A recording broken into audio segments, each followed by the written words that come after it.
Bonsoir, Erev Tov, Shavua Tov. Donc on est tous réunis ce soir pour pouvoir se préparer à la Iloula de la Rabbanit Chaya Mushka.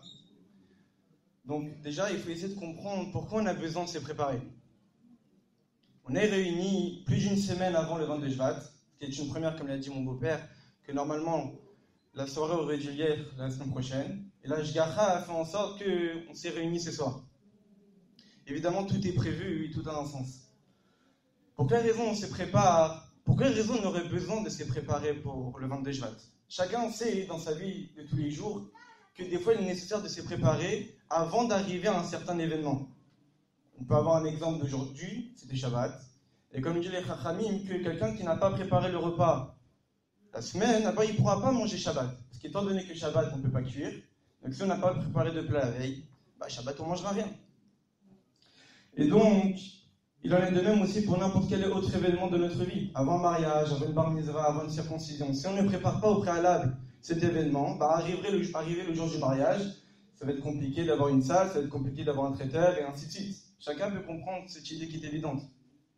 Si déjà ça c'est évident pour quelque chose qui est matériel, un besoin matériel, à plus forte raison, cela doit être évident pour nous, pour un événement qui est spirituel. Avant d'arriver à une date importante, il est forcément nécessaire de se préparer. Parce qu'étant donné que c'est une date où il y a un message véhiculé spirituellement pour nous, donc pour pouvoir profiter de ce jour et ainsi mériter de comprendre la grandeur de ce jour, il est nécessaire au préalable de se préparer. Et plus l'événement est grand, plus la préparation est importante. Donc ce qu'on va essayer de comprendre, c'est en quoi ce jour est tellement important qu'il est grandement nécessaire de s'y préparer et que Baruch Hashem, on prend conscience cette année que plus d'une semaine avant, on peut s'y préparer. Une autre idée aussi qu'il faut comprendre, c'est que chaque chose dans la vie d'un juif est régie par Akadosh Baruch Hu. Il n'y a rien qui arrive par hasard. Rien. Tout est régi par Akadosh Baruch Hu. Donc lorsqu'une chose arrive, lorsqu'un événement arrive à une certaine date, c'est que cette date signifie l'événement. C'est que cette date représente l'événement. Et que cet événement n'aurait pas pu avoir lieu à une autre date. La Rabbanit Chaya Mushka a quitté ce monde le 22 Shvat. C'est qu'à travers le 22 Shvat, si on comprend ce que c'est le 22 Shvat, alors on comprendra pourquoi la Rabbanit Chaya Mushka a quitté ce monde physiquement le 22 Shvat. Et ça, le Rabbi nous explique en 1992, 4 ans après la disparition de sa femme, le Rabbi dans une sikha nous explique le sens de cette date, la portée de cette date et l'ampleur qu'a l'événement de la Iloula, de la Rabbanit Chaya Mushka dans la vie d'un juif et du peuple juif en général. En d'autres termes, il y a eu un avant 22 Shvat, il y a un après 22 Shvat. Le monde et le peuple juif après la Iloula de la Rabbanit Chaya Mushka n'est plus le même. Parce qu'à partir du moment où la Rabbanit Chaya Mushka a quitté ce monde, on est rentré dans une nouvelle période qui est incomparable avec celle qu'on connaissait avant. Pour pouvoir expliquer cela, eh bien, il faut d'abord comprendre que le 22 Shvat, c'est Chavbet en hébreu.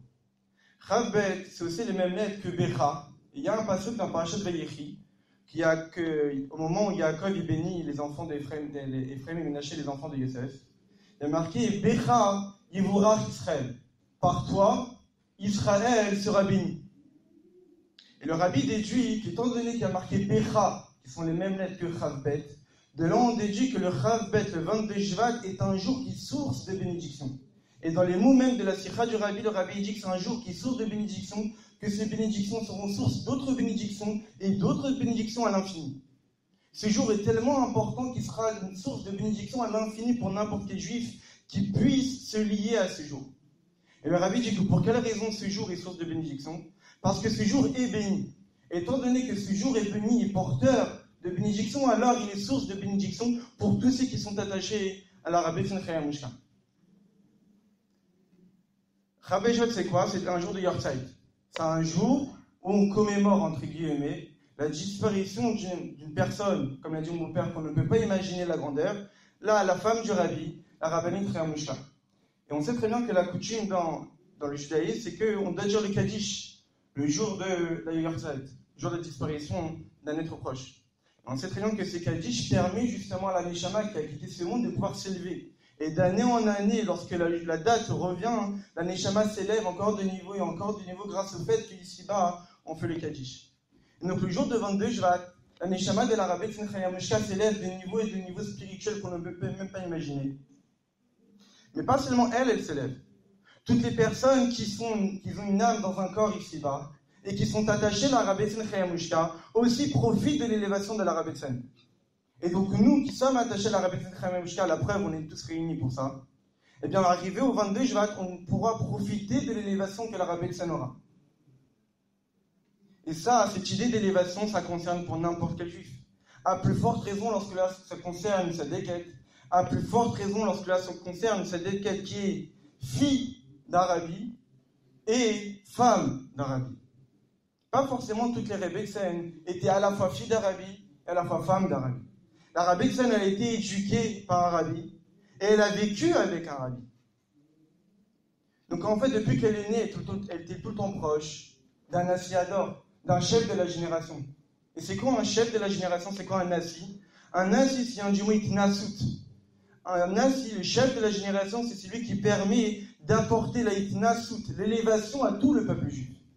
Donc si déjà un chef de génération est capable d'apporter une élévation pour n'importe quel juif du peuple, à plus forte raison qu'il apporte l'élévation à sa propre fille. Donc la Rabbeinu Chayamushka, étant donné que c'était la fille du rabbi précédent, du rabbi Yosef Yitzhak, elle aurait été capable, elle aussi, d'être source d'élévation. Et évidemment, lorsqu'on est aussi femme du rabbi, évidemment, on est aussi source d'élévation. Donc on comprend ô combien le 22 Shvat, qui est un jour de Yortzeit, donc un jour d'élévation pour n'importe quel Neshama. Mais c'est le jour d'un Yortzeit d'une Sadeket, donc une élévation encore beaucoup plus élevée. Un jour de Yortzeit d'une Sadeket qui est le fils d'un rabbi, de chef de génération, donc une élévation encore beaucoup plus élevée. Et une Yortzeit d'une Sadeket, fille de rabbi et femme de rabbi. Donc on ne peut même pas imaginer l'élévation qu'on va connaître d'Ezrat Hashem le 22 juin. D'où la nécessité de s'y préparer. Il y a une anecdote qu'on raconte à propos de la Rabbeinu Chayamushka. On peut comprendre en quoi c'était la véritable fille d'un rabbi.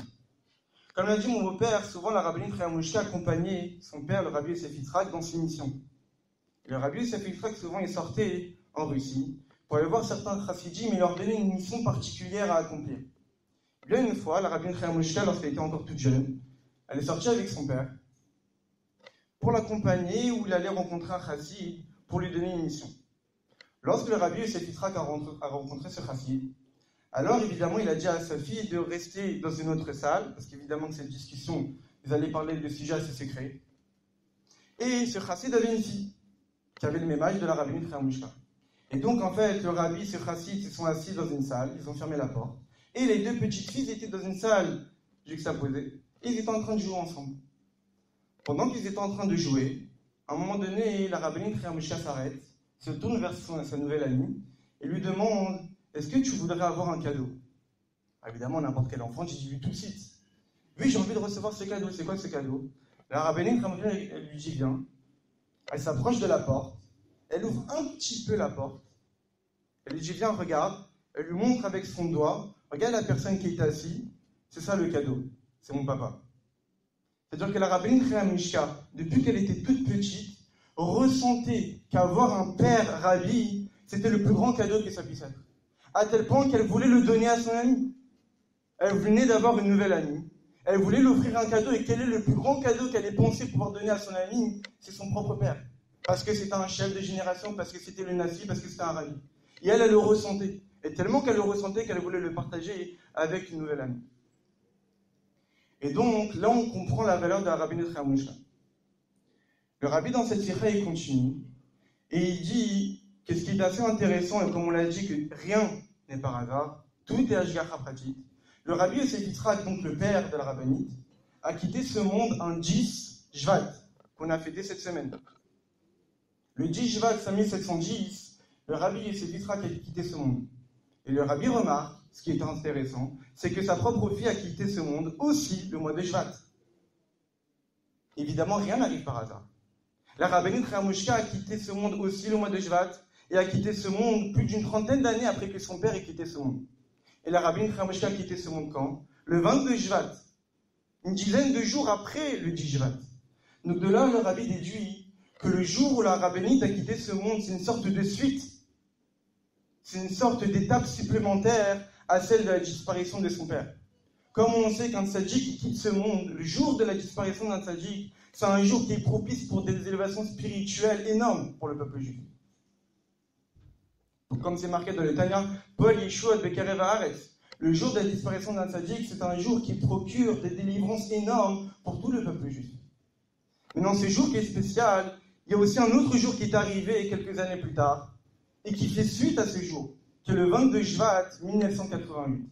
Et ça qu'on va essayer de comprendre, c'est qu'en quoi le jour de 22 Shvat est un jour si spécial qui fait suite à celui du 10 Shvat, et qu'il y a eu un avant 22 Shvat, et qu'à partir du moment où la Rabbi Tzemach Yamushka a quitté ce monde, on est rentré dans une nouvelle période, dans une nouvelle étape, et évidemment on a tout de suite compris, dans une nouvelle étape pour faire venir le Mashiach. Parce qu'étant donné que le rabbi précédent, c'était celui qui avait dit que maintenant il ne reste que à faire briller les boutons pour faire venir le Mashiach, tout a déjà été fait dans les anciennes générations. Il ne reste juste quelque chose à faire. Évidemment, quand le rabbi Yosef Yitzhak a dit cela, c'était déjà il y a assez longtemps. Et évidemment qu'année après année, après que le rabbi Yosef Yitzhak a dit cette phrase, évidemment, c'est de plus en plus rapproché de la vie du Mashiach. Et lorsque la Rabbi Tzemach Yamushka a quitté ce monde, c'était une étape supplémentaire dans la vie du Mashiach. Et ça qu'on va essayer de comprendre, c'est qu'en quoi ce jour est spécifique. Il nous fait comprendre que maintenant, c'est dans une nouvelle étape. Et vu que ça concerne la fille d'un rabbi et la femme d'un rabbi, c'est que l'enseignement touche essentiellement les filles et les femmes du peuple juif. C'est quoi l'idée que le rabbi nous développe? C'est que lorsqu'on étudie Chassidut, on prend conscience que le monde a un sens. Qu'Akadosh Baruch Hu n'a pas créé ce monde parce qu'il avait envie. Il avait créé ce monde parce qu'il avait un désir profond que nous, êtres créés, créatures, ne pouvons pas comprendre. Mais on sait c'était quoi sa raison. Quelle était la raison de la création du monde? Akadosh Baruch Hu désire, pour une raison qui nous échappe, d'avoir une demeure dans ce monde physique. C'est ça la raison de la création de ce monde. Et donc, tout notre travail, c'est d'arriver à ce but. Tout notre travail, c'est de préparer ce monde et de transformer ce monde en une demeure où Dieu peut résider, où Dieu peut exprimer toute son essence, de la même manière que nous, chez nous, à la maison, on est capable d'être totalement à l'aise parce qu'on s'exprime, parce que chez nous, c'est un endroit qui est convenable pour nous. On doit rendre ce monde un endroit convenable pour l'essence même de Dieu. Et c'est ça notre mission. Et donc, l'idée, c'est quoi? C'est de faire de ce monde un monde limité, un monde physique, un monde grossier, de pouvoir le rendre un réceptacle capable de recevoir l'essence même de Dieu. Donc le but du juif, c'est quoi? C'est de faire le lien entre le monde physique et le divin. Qu'est-ce que le monde physique? Le rabbi nous explique, et comme chacun a pu déjà entendre dans des cours, c'est que le monde a été créé par 10 paroles. 10 paroles créatrices ont été à l'origine de la création de ce monde. Comme on peut le voir dans la parasha de Bereshit, il y a 9 Vayomer, 9 et il a dit, et le mot Bereshit, nous disent nos sages, est aussi une parole. Et donc il y a 10 paroles créatrices. Là, on vient de sortir de Shabbat, on a lu la parasha Yitro Amnecha. Donc là, on est rentré dans la semaine du don de la Torah. Et lorsqu'Akadosh Baruch Hu nous a donné la Torah, nous a donné une Torah qui est composée de combien de commandements? De 10 commandements. Pourquoi à chaque fois c'est le chiffre 10? Parce qu'étant donné que la Torah a été donnée pour nous être créés, être physiques, concrets, dans un monde physique, pour pouvoir le transformer, la Torah devait être représentatif de ce monde physique et limité. Le monde a été créé par 10 paroles. Donc le nombre de paroles devait être représentatif de ce monde physique et limité. Et le chiffre 10 représente ce monde. En quoi il représente ce monde? Lorsqu'Akadosh Baruch Hu il a créé le monde, lorsqu'Akadosh Baruch Hu il a créé tous les mondes qu'on peut connaître, il l'a structuré par le chiffre 10. Quand on peut l'étudier dans la Chassidut, on sait très bien que l'humain et chaque être créé et chaque monde spirituel est structuré par 10 forces. 10 forces qui définissent l'humain, 10 forces qui permettent de régir et de faire développer et de faire fonctionner le monde. 3 forces intellectuelles et 7 forces émotionnelles. Et donc le monde est défini par le chiffre 10. Le divin, c'est quoi? C'est l'unicité de Dieu qui dépasse le monde. Dieu, c'est un être qu'on ne peut même pas définir. Le divin, c'est quelque chose qui dépasse les limites. Et donc, ça fait référence à une unicité, à une unité divine qui dépasse le monde. Et donc, ça fait référence au chiffre 11. Le 1 qui est au-dessus du 10. Et tout le travail du peuple juif, c'est de faire quoi? C'est de faire en sorte de transformer ce monde qui est allusionné par le chiffre 10 et d'y dévoiler l'unicité de Dieu dans ce monde. Et de faire en sorte que ce monde et Dieu ne fassent qu'un. De la même manière que moi et ma maison, je ne fais qu'un, je fais ce que je veux chez moi. Parce que la maison me représente. Et moi, d'une certaine manière, comme on le verra, je représente ma maison. Eh bien, on doit faire exactement la même chose avec ce monde. On doit transformer ce monde pour y faire une demeure pour Akadosh Baruch Hu. Et pour cela, il y a plusieurs étapes. Lorsqu'on voit dans la paracha de Yitro, Akadosh Baruch Hu nous a donné la Torah, eh bien, le monde ne pouvait pas supporter ce don. Comme le dit les Chachamim, lorsqu'Akadosh Baruch Hu il a parlé, Anochi Hashem Elokecha, je suis Hashem ton Dieu. Lo yeh lecha Elokim acher, vous n'aurez pas d'autre Dieu. Le Midrash nous dit que les oiseaux n'ont même pas gazouillé. Et que même chaque juif a perdu sa neshama. On a tous quitté ce monde. Notre neshama n'était pas capable de pouvoir supporter la parole divine. Pourquoi? Parce qu'à ce moment-là, le monde n'était pas encore prêt. Le monde n'était pas encore prêt. Le monde qui est allusionné par le 10 n'était pas encore prêt pour pouvoir recevoir le divin, allusionné par le 11. Alors qu'est-ce qui s'est passé au nom de la Torah? On a juste donné la force à nous, le peuple juif, qu'après ce don de la Torah, être capable de dévoiler Akadosh Baruch Hu. Lorsqu'on nous a donné la Torah, on nous a donné les mitzvot, on nous a donné l'étude de la Torah, et grâce à notre étude que nous on fait aujourd'hui, grâce aux pratiques des mitzvot qu'on accomplit, alors oui, on transforme ce monde. On élève le monde pour le faire un réceptacle pour le divin. Et c'est ça notre but. Maintenant, pour pouvoir y arriver et faire en sorte que ce monde ne fasse qu'un avec Dieu, ça passe par des étapes. Et là, le rabbi nous dit quelque chose d'extraordinaire. Et qui en fait, c'est le regard que n'importe quel juif doit avoir si on en est capable dans sa vie privée. Que chaque événement a un sens. Le rabbi regarde, il nous dit que mon beau-père, le rabbi précédent, a quitté ce monde le 10 Shvat, le 10e jour du 11e mois. Ça veut dire quoi? Le mot en hébreu, ça se dit Chodesh. Ça vient du mot Chidouche, une nouveauté. Le rabbi précédent, lorsqu'il a quitté ce monde, il a finalisé l'étape de la prise de conscience qu'il y avait un 11. Chidouche, une nouveauté. Il y a un 11. Il y a le Dieu. Il y a une divinité dans ce monde. Mais on est toujours le 10 Shvat. On est toujours dans un monde. Le monde n'a pas encore été réparé. Le monde est resté tel quel, de manière dévoilée. C'est le jour. Donc de manière dévoilée, on n'est que le 10. Le monde est resté tel quel. Mais on a pris conscience qu'il y avait un 11. On avait pris conscience qu'il y avait le divin. Donc ça, c'est la première étape, la première période, jusqu'à arriver où le rabbi précédent quitte ce monde. Après, le rabbi, il dit, il y a le lendemain, le 11 Shvat. Et le rabbi, il dit, même en particularité, le 11 Shvat de l'année 5711. Le 11e jour du 11e mois de l'année 5711. C'est quoi ce jour? Le jour où le rabbi prend la Nissiout. Le jour où le rabbi il prend la décision de diriger notre peuple, le rabbi dit qu'à ce moment-là commence une deuxième période. Quelle est cette deuxième période? C'est qu'on est passé du 10e jour au 11e jour. Où on a transformé ce monde du 10 en un monde où il est 11. En un monde où le divin a été dévoilé. Parce qu'on a élevé ce monde. Ce monde est devenu un réceptacle pour le divin. À tel point que on n'est plus le 10 Shvat. On est le 11 Shvat. On est le 11e jour du 11e mois de la 11e année. C'est le jour où le rabbi prend les rênes du peuple juif. Et là, le rabbi nous explique qu'on est rentré dans une deuxième étape où que quoi? Où que le divin, pas seulement on a pris conscience qu'il y avait le divin, mais que le divin a transformé ce monde. Où le divin a une influence dans ce monde, à tel point que ce monde a été transformé. Et ce n'est plus le même monde. On est passé 11 Shvat. Mais le rabbi fait remarquer que lorsqu'on transforme le monde, on met l'accent sur le monde qui est devenu meilleur, que le monde a été spiritualisé, que le monde est devenu bien plus élevé que ce qu'il était au préalable.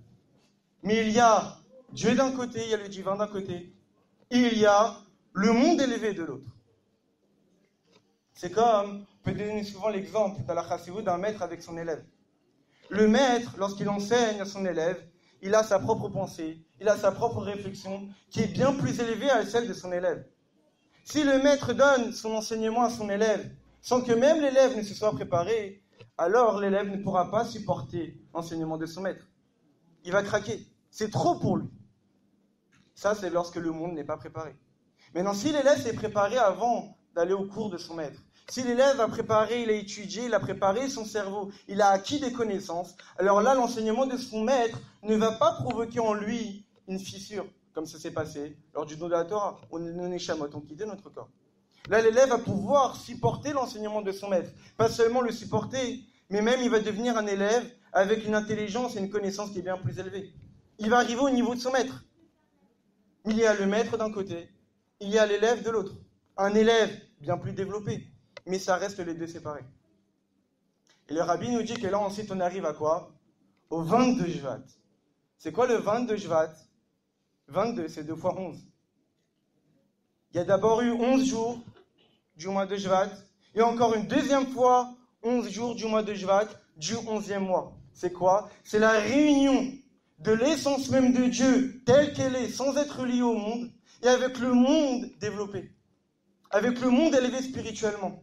Le monde élevé spirituellement qui est devenu un 11, plus un monde du 10, plus un monde régi par 10 paroles, plus un monde limité par 10 commandements, mais un monde où il y a l'essence même de Dieu qui est dévoilée. Un monde qui a été spiritualisé. Mais il n'est pas resté le monde spiritualisé d'un côté et Dieu de l'autre. Dieu et le monde ne font qu'un, et c'est ça le 22. Où l'essence même de Dieu, qui est allusionnée par le 11, ne fait qu'un avec le monde spiritualisé élevé, ce qui forme le chiffre 22. Et ça, ce que nous dit le Rabbi, c'est qu'à partir du moment où la Rabbeinu Chaya Mushka a quitté ce monde, le 22e jour du mois de Shvat, on est passé dans une nouvelle étape, où tout a été fait. Tout le travail pour faire venir le Mashiach a déjà été fait. Qu'est-ce qui reste? Une chose, c'est préparer. Rien d'autre. Juste c'est préparer pour que le Mashiach puisse venir. Le travail que faire en sorte de ce monde soit spiritualisé a été fait. Faire en sorte de prendre conscience qu'il y a un Dieu a été fait. Faire en sorte de réunir Dieu avec son monde a été fait. Et en train de se faire. Et c'est ça notre travail à partir du 22 Shvat. Et le Rabbi nous dit que puisque cette idée, on l'a pris conscience grâce à la disparition d'une femme, d'une fille de Rabbi et de femme de Rabbi, c'est que forcément cette nouvelle étape concerne essentiellement les femmes. Pourquoi? Parce qu'on sait très bien que, comme le dit le Midrash, que c'est par le mérite des femmes tzadkaniyot qu'on a été libérés d'Égypte. Et on sait très bien qu'il y a une phrase qui dit que de la même manière des jours de la sortie d'Égypte, alors on verra des miracles. Puisqu'on fait une comparaison entre la sortie d'Égypte et la délivrance véritable et complète qu'on attend, c'est que ça va se faire exactement de la même manière. Du fait que pendant l'Égypte, on a été libéré par le mérite des femmes, alors de cet exil, on sera libéré par le mérite des femmes. Et puisqu'en fait, c'est la dernière étape, qui va faire venir Mashiach? Ce sont les filles et les femmes d'Israël. Alors cette nouvelle étape a commencé par la fille d'un rabbi et la femme d'un rabbi qui a quitté ce monde. Pour bien montrer le message que cette dernière étape, cette dernière période avant que le Mashiach vienne, l'essentiel se fera par les filles et les femmes. Comment? Et là, le rabbi nous dit quelque chose d'extraordinaire. Pour faire venir le Mashiach, c'est quoi? Préparer ce monde et le transformer en une demeure pour Akadosh Baruch Hu. Mais une demeure, c'est assez vaste. C'est vaste comme idée, une demeure. Chacun peut avoir une maison. Mais il y a différentes sortes de maisons. On peut avoir une maison avec 4 murs. On peut y vivre dedans. Mais le but, le véritable sentiment de se sentir chez soi, c'est pas seulement d'avoir une maison, mais d'avoir une belle maison. Jiranaï, une belle demeure, à plus forte raison pour Akadosh Baruch Hu. On ne veut pas faire de ce monde un monde ou une demeure qui est bas de classe. Non, on veut faire de ce monde une demeure pour Akadosh Baruch Hu la plus belle que ça puisse être. Et donc ça passe par qui? Spécifiquement par les femmes. Pourquoi? Déjà, il y a marqué dans la Gemara qu'il y a 3 choses qui permettent à l'homme d'avoir l'esprit développé. Avoir une belle maison. Lorsqu'une personne a une belle maison, alors il est capable d'avoir une réflexion, un esprit qui est beaucoup plus large, beaucoup plus développé. Avoir une belle femme, aussi ça développe l'esprit du mari. Et avoir des beaux ustensiles. Et la Gemara, la Rabbi aussi rapporte d'autres enseignements de la Gemara qui nous dit que la femme a été créée, a priori ça peut être péjoratif, mais la femme a été créée pour sa beauté. C'est-à-dire quoi? Quand on limite la femme par sa beauté, mais étant donné que le travail de la femme, c'est de transformer ce monde en une demeure, mais en une belle demeure, alors Dieu a fait en sorte que la beauté s'exprime essentiellement chez la femme. une beauté spirituelle et qui se concrétise par une beauté physique. Et cette beauté physique qui découle d'une beauté spirituelle est chez la femme. Pour quelle raison? Parce que c'est le travail de la femme de faire de ce monde une demeure belle pour Akadosh Baruch Hu. Pas une simple demeure, ça ce sont les hommes, mais une belle demeure pour Akadosh Baruch Hu, et ça ce sont les femmes. Et vu que c'est la fin du travail, où la demeure est en train de se faire, mais il faut juste l'améliorer, de manière à être belle et agréable. Agréable pour qui? Pour Akadosh Baruch Hu. Et le Rabbi, même, il va encore plus loin. De la même manière que pour un homme, avoir une belle maison, ça développe l'esprit de l'homme. Alors faire de ce monde une belle demeure pour Dieu, si on peut s'exprimer ainsi, ça développe Dieu. Jusqu'où ça peut aller? Le Rabbi dit qu'il vient à évidemment, si on peut s'exprimer ainsi. Mais transformer ce monde, on pas seulement une demeure, mais une demeure qui est belle, alors ça passe par la femme. Et donc, l'un des enseignements qu'on peut avoir, c'est que maintenant qu'on a pris conscience de la grandeur du 22 Shvat, alors Baruch Hashem, on s'est réunis plus d'une semaine avant, on aura le temps de s'y préparer. Parce que pour pouvoir réveiller en nous ce sentiment de se dire que c'est un jour où on est rentré dans une nouvelle période. Maintenant, ce jour du 22 Shvat 1988, ça fait déjà 30 ans. Donc on imagine à quel point on a déjà avancé. Et on imagine à quel point il reste une infime chose à faire pour transformer ce monde. Et ça passera essentiellement par les femmes, par les filles et les femmes d'Israël. Pourquoi? Parce qu'en fait, il y a 3 mitzvot essentielles qui concernent les femmes. Il y a Adlakat Nerot, l'allumage des bougies, Chala, prélèvement de la pâte lorsqu'on fait les chalot, et Nida, la pureté familiale. Et le Rabbi fait remarquer que les 3 lettres qui forment les 3 mitzvot, ça fait le mot Hachen, la grâce, la beauté. C'est-à-dire que même les 3 mitzvot qui définissent la femme, l'allumage des bougies, le prélèvement de la chala et la pureté familiale, les 3 premières lettres forment le mot la grâce. Parce que tout le sens de la femme, c'est d'apporter la beauté dans ce monde, d'apporter la beauté dans un foyer, d'apporter la beauté à son mari, d'apporter la beauté au monde et ainsi arriver une demeure belle pour Akadosh Baruch Hu. Et ça passera essentiellement par ces 3 mitzvot. Lorsqu'une femme respecte l'allumage des bougies, lorsqu'une femme respecte le prélèvement de la chala, lorsqu'une femme respecte la pureté familiale, alors elle permet d'apporter déjà la chala, c'est-à-dire une maison qui est cachère. Les bougies, une gdusha, une sainteté. Et la pureté familiale, littéralement la pureté. 3 choses fondamentales qui composent notre Torah. Que les choses soient convenables, cachères, que les choses soient saintes, kadosh, l'allumage des bougies, et que les choses soient pures. Et c'est ça l'un des messages qu'on peut avoir pour le 22 Shvat, et essentiellement pour les filles, les femmes d'Israël, et que c'est grâce à elles que le Mashiach va venir, Bezrat Hashem, c'est qu'à partir du moment où on prend conscience qu'on a cette date, et que n'importe quelle femme, même si elle n'a pas connu la rabbinite Chamoshka, est liée à elle. Parce que sa rabbinite Chamoshka, en quittant ce monde le 22 Shvat, a permis de dévoiler une idée fondamentale. Ça passera par la femme, ça passera par les filles, et ça passera par leur capacité à apporter la beauté. Donc que chacun puisse prendre des bonnes décisions.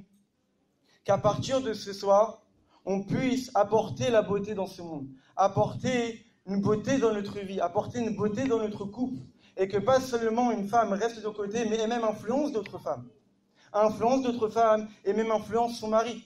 Parce qu'on sait très bien que dans le couple, la femme, c'est le moteur du couple.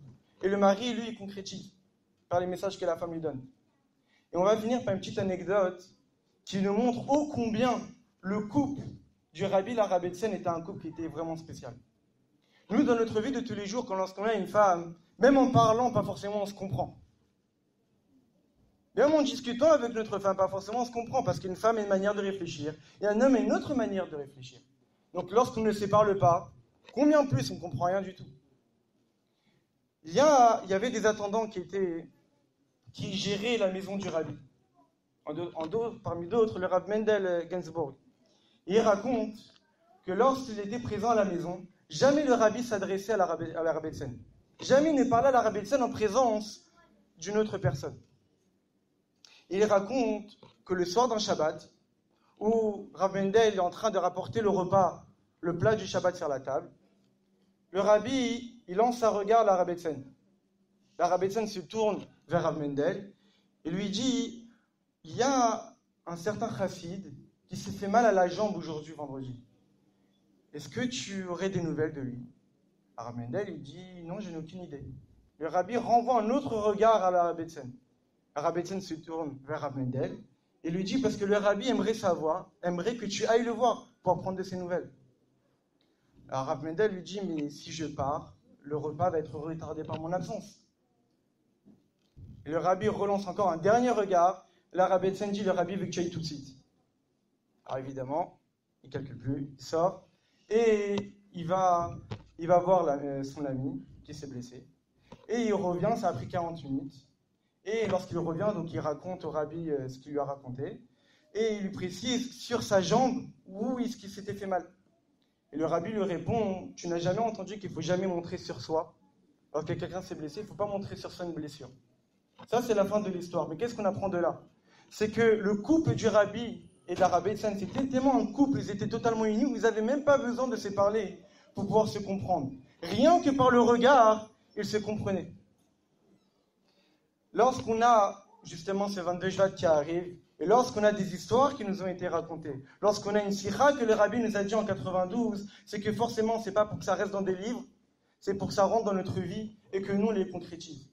Et qu'à partir du moment où Baruch Hashem, on a été réunis, et qu'on a pris conscience de la grandeur de ce jour, que la vie n'est pas par hasard, et que si la Rabbi Etzen Chaya Mushka qui était un 22 Shvat, c'est parce que c'est Dieu qui a voulu qu'elle quitte ce monde en 22 Shvat, parce qu'il y a un message qui a été délivré. Il y a eu le 10 Shvat, il y a eu le 11 Shvat, et il y a eu le 22 Shvat. C'est une nouvelle étape, et qu'on doit en profiter, pour n'importe quel juif, et en particulier pour les femmes. Donc, Akadosh Baruch Hu puisse nous donner les forces de pouvoir concrétiser les brachot que le rabbi nous donne, pouvoir concrétiser les brachot que la Rabbi Etzen nous donne, et que grâce à cela, grâce au mérite des femmes et des filles d'Israël, ma chère Tzidkenu va bientôt se dévoiler à nous, et on méritera de revoir le rabbi et la Rabbi Etzen physiquement.